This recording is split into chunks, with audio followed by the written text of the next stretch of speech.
VS9 మీడియాకు స్వాగతం. ఎడతెరిపి లేకుండా కురిసిన వర్షాలకు ఎగువ ప్రాంతం నుండి భద్రాచలం వద్ద గోదావరికి వరద నీరు చేరడంతో భద్రాచలం వద్ద గోదావరి ఉధృతంగా ప్రవహిస్తుంది. ఈరోజు ఉదయం 8 గంటలకు 40 అడుగుల దాటి గోదావరి ఉరకలు వేస్తుంది. 8,38,117 క్యూసెక్కుల నీరు విడుదల అవుతుంది.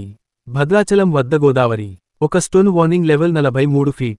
Discharge 9,32,288 cusecs. 2 ND warning level 48 feet. Discharge 11,44,645 క్యూసెక్కులు. 3 రోడ్ warning level 53 feet.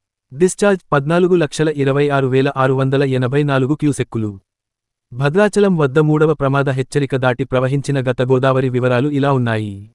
Maximum flood occurred in 1986 లో 75.60 ఫీట్. డిశ్చార్జ్ 27.02 లక్షల క్యూసెక్కులు. మాక్సిమం ఫ్లడ్ డ్యూరింగ్ ఇయర్ 2022లో 71.30 ఫీట్. డిశ్చార్జ్ 21.78 లక్షల క్యూసెక్కులు. ప్రస్తుతం మధ్యాహ్నం వరకు మరొక అడుగు పెరిగే అవకాశం ఉందని, తర్వాత క్రమేపీ తగ్గే సూచనలు ఉన్నాయని CWC అధికారులు తెలియజేశారు.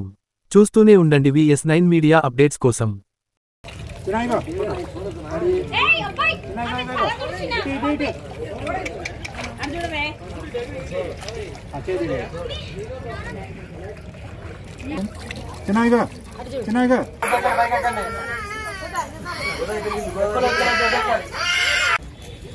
గోదావరి ఎవరు కూడా ప్రతి ఒక్కరు గమనించాలి.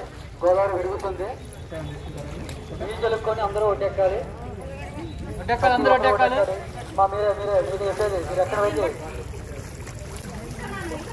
బాబు బైక్ ఎక్కమ్మా, బైక్ రావాలి. గోదావరి లోతు ఎక్కున్నది. ఒకరు గమనించాలి.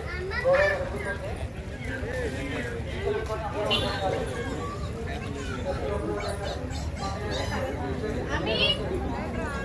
బాబు మీకే బైక్ రావాలమ్మా.